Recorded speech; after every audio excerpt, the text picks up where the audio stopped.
तुमचं माझ्या चॅनलवर. तर सगळ्यांना श्री स्वामी समर्थ. तर अक्षय तृतीयेच्या आदल्या दिवशी मी कोणती तयारी करून ठेवली होती, ते तुम्हाला या ब्लॉगमध्ये बघायला मिळणार आहे. तर इथं सहारा म्हणत होती, की मीच मम्मी भांडे वगैरे घासते. जेवढे तिच्याकडून होईल तेवढे तिनं प्रयत्न केला घासण्याचा. तरी बरेच तिनं भांडे घासले मोठे-मोठे आणि थोडेफार राहिले होते, ते नंतर मी घासणार होते. आणि तिचे भांडे घासणं चालू होतं, तेवढ्या टाईमात मी बाहेरचं कारण 5 वाजत आले होते आणि बाहेरचं सगळं धुवून टाकलं होतं. कारण हे जे सकाळचे काम आहे ते मी आदल्याच दिवशी म्हटलं केले तर सकाळी एवढं करावं लागणार नाही. त्यामुळे आदल्याच दिवशी हे पूर्ण क्लीन करून घेतलं.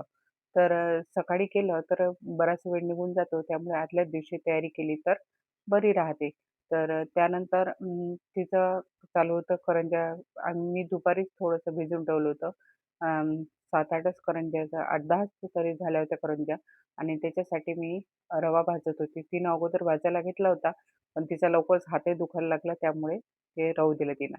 तर अशी जर तयारी आपण आदल्या दिवशी करून ठेवली ना, तर त्या दिवशी जास्त भारी जात नाही आणि नळं वगैरे आले होते आणि 2-3 दिवस झाले नळं नव्हते आले. त्यामुळे टाकी वगैरे सगळं खाली झाली होती आणि त्यामुळे स्वच्छ धुवून घेतली आणि ते भरून घेतली आणि अशा टाईमला एकाच वेळेस असे हे होऊन जाते, कामं होऊन जातात. तर तेव्हा फोनसुद्धा आला बहिणीचा. तिनं माझ्यासाठी साड्या घेतल्या होत्या 2.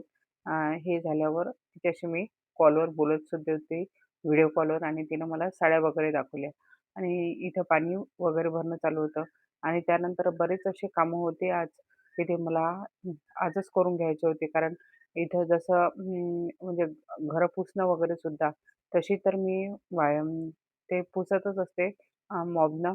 पण आज मला पूर्ण स्वच्छ घरंसुद्धा पुसून घ्यायची होती हातानंच. त्यामुळे त्यानंतर हे झाल्यावर मी हातानं चांगले घरंसुद्धा पुसून घेतले. आणि हातानं घरं पुसले ना, तर एकदम चांगले स्वच्छ निघतात. त्यामुळे उद्या सण आहे, तर उद्या धावपळ होणार. त्यामुळे मी हे सगळे कामं आदल्याच दिवशी करून घेते. उद्या मॉपने पुसले तरी चालते. त्यानंतर 6:30 वाजत आले होते. त्यामुळे दिवा, अगरबत्ती वगैरे लावलं होतं आणि स्वामीनी उठलेली होती आणि ती अं, सहारा तिला खाली घेऊन गेली होती दुकानात. तोपर्यंत मी बाकीची माझी कामं करणार होती आणि सहाराचं एवढं चालू होतं, की "मम्मी, मी सुद्धा करंज्या करू लागते." तिला जसा माझा मिक्सरचा आवाज आला तशीच ती तिला मांडीवर घेऊन आली आणि तिचं म्हणणं होतं मी करू लागतो आणि मी हे दुपारीच भिजवलं होतं आणि त्यामुळे आता इथं साखर वगैरे मिक्सरमधून काढत होती आणि आम्ही दोघी पण आता करंज्या करणार होतो. तर इथं चालू होतं सगळे देवाचे भांडे तिनं धुतलेले होते. तिचं एक-एक पूर्ण सामान ते घरात नेत होती आणि इथं सहारासुद्धा मदत करत होती. मी करतो म्हणून मी सुद्धा तिला करू दिलं. कारण तिला आतापासून त्याच्यात इंटरेस्ट आहे म्हणून मी करू देते आणि तिला आता सध्या सुट्ट्यासुद्धा आहे, त्यामुळे ती करत होती. स्वामीनी एवढी आता देवापासचं एक-एक सामान नेते. तिनं कृष्ण तर हारूनच टाकला आहे. पण त्यासोबत पहा एक-एक तिथं ते कासव वगैरे घेते. साराला थोडी भीतीसुद्धा म्हणजे कारण सारा एवढी लक्ष देत राहते तिच्याकडे.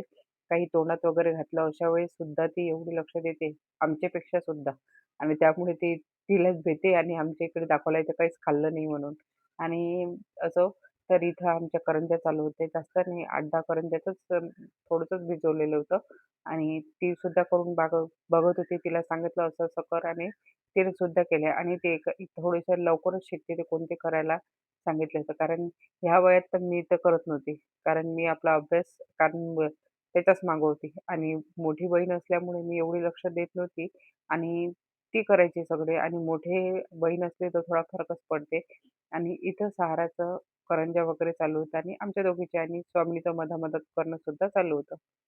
त्यानंतर मी करंज्या वगैरे सगळ्या तळून घेतल्या आणि पहिले थोडीशी त्याच्यातली उरलेली थोडीशी एक पापडीसुद्धा केली आणि त्याकडे दोघी अशा पाहत होत्या की बस आणि इथे माझ्या तळणं वगैरे झाल्या होत्या. त्यानंतर मला आमच्याकडे घाऱ्या म्हणतात म्हणजे गुळाच्या असतात त्या गोड कणिकमध्ये टाकावं लागते आणि करावं लागते. तर इथं थोडंसं भिजवून घेतलं होतं आणि त्याच्याच करत होते मी.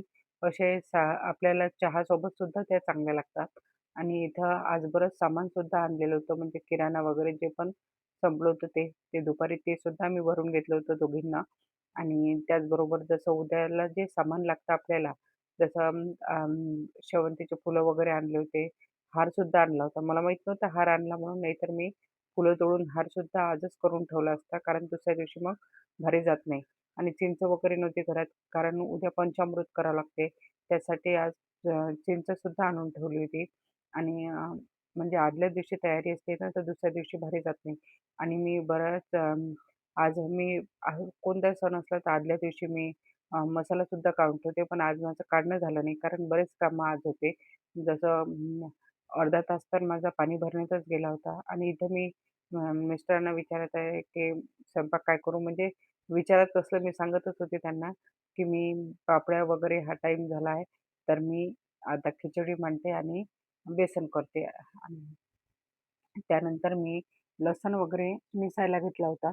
आणि उद्याला मग भारी जात नाही दुसऱ्या दिवशी, त्यामुळे लसूण वगैरे पूर्ण मिसून घेतला. आणि त्यासोबतच स्वामिनीला सुद्धा सांगत होती, की असा-असा नुसतं ते करून सुद्धा पाहत होती.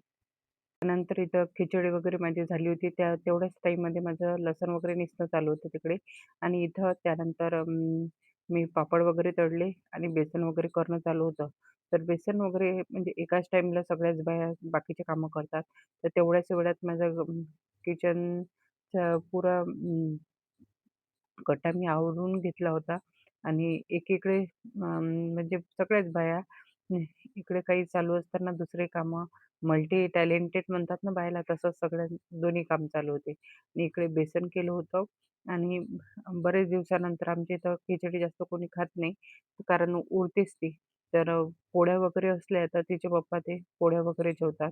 तर आजही 2-3 पोळ्या होत्या, त्यामुळे ते त्यांच्यासाठी ठेवून दिल्या आणि आमच्यासाठी खिचडी केली. आणि बरेच दिवसापासून मला तर आवडते आणि सहाराला सुद्धा आवडते. आणि त्यानंतर मी बाबाला अगोदर जेवायला वाढून देत होती. ते तर नाहीच म्हणत होते. परंतु कसं आहे, त्यांना गोळ्या वगैरे घ्याव्या लागते. त्यांना म्हटलं थोडं तरी जेवून घ्या.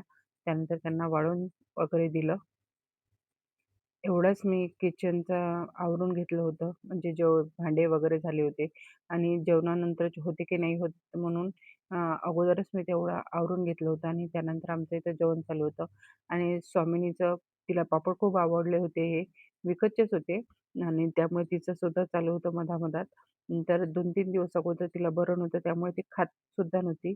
आणि पण आता ती एवढी माझ्यापाशी तर नाही, पण तिच्या पप्पापाशीच येते ती. आणि हा छोटासा व्लॉग कसा वाटला नक्की कमेंटमध्ये सांगा.